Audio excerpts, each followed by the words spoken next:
Bismillahirrahmanirrahim. Assalamualaikum warahmatullahi wabarakatuh. Nama saya Siti Maknunah, NIM T2018 467.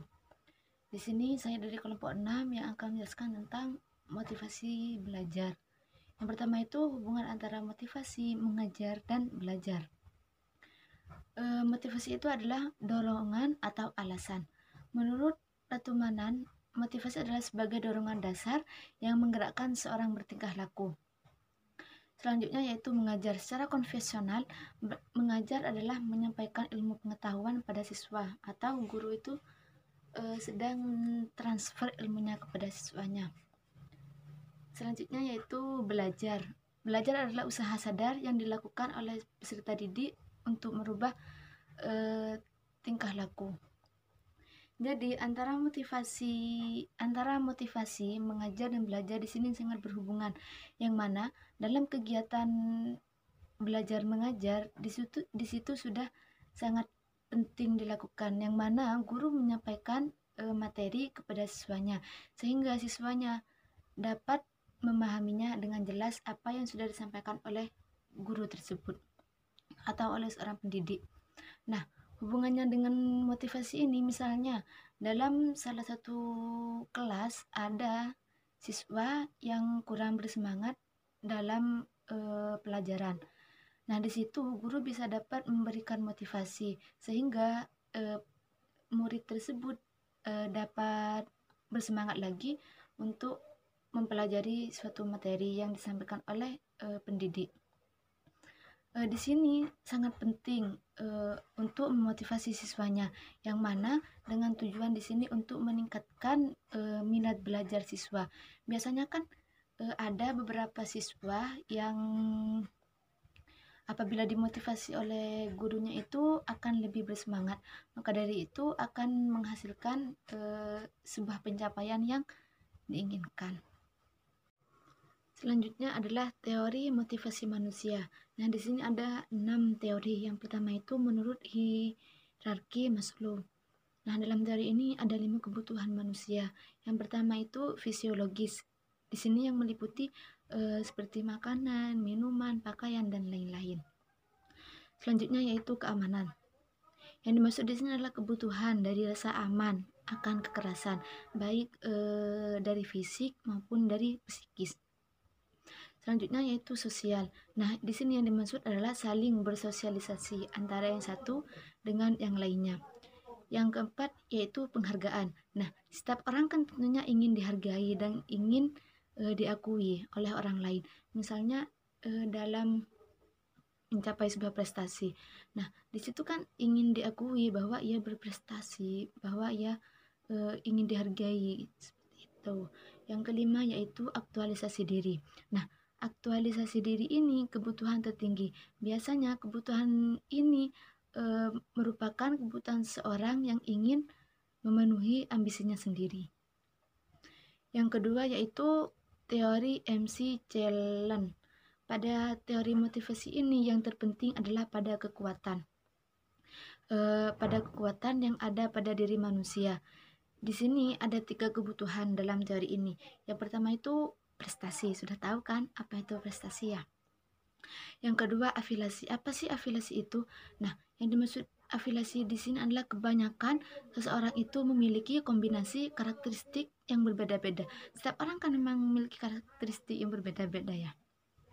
Selanjutnya yaitu kekuasaan. Nah, kekuasaan ini dapat dilihat dari seseorang yang ingin memiliki pengaruh atas diri orang lain.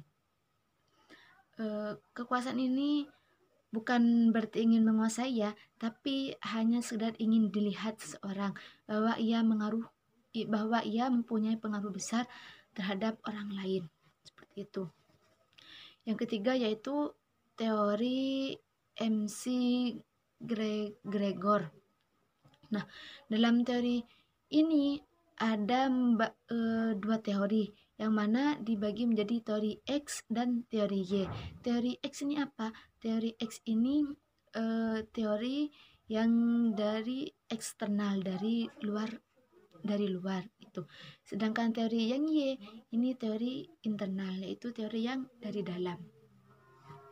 Nah, Selanjutnya yang keempat di sini yaitu teori Herzberg. Nah, pada teori ini sering disebut dengan teori MH. MH itu apa? MH ini gabungan antara teori Maslow dengan teori Herzberg. Ini. Nah, pada teori Herzberg ini menjelaskan bahwa bagaimana seseorang manajer bisa mengendalikan faktor-faktor yang dapat memberikan kepuasan atau ketidakpuasan dalam bekerja. Seperti itu.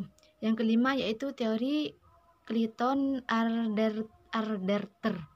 Nah, dalam teori ini ada tiga bentuk. Yang itu yaitu IRG.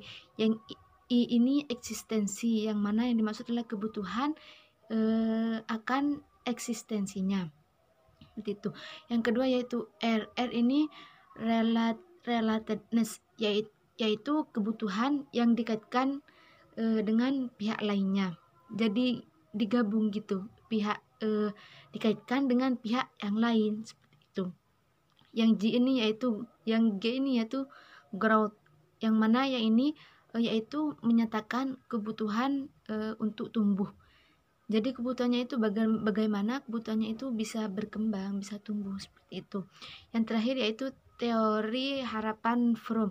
Nah, teori ini merupakan teori motivasi yang mengungkapkan bahwa orang-orang ini termotivasi untuk mengerjakan sesuatu karena ingin mendapatkan hasil yang sempurna.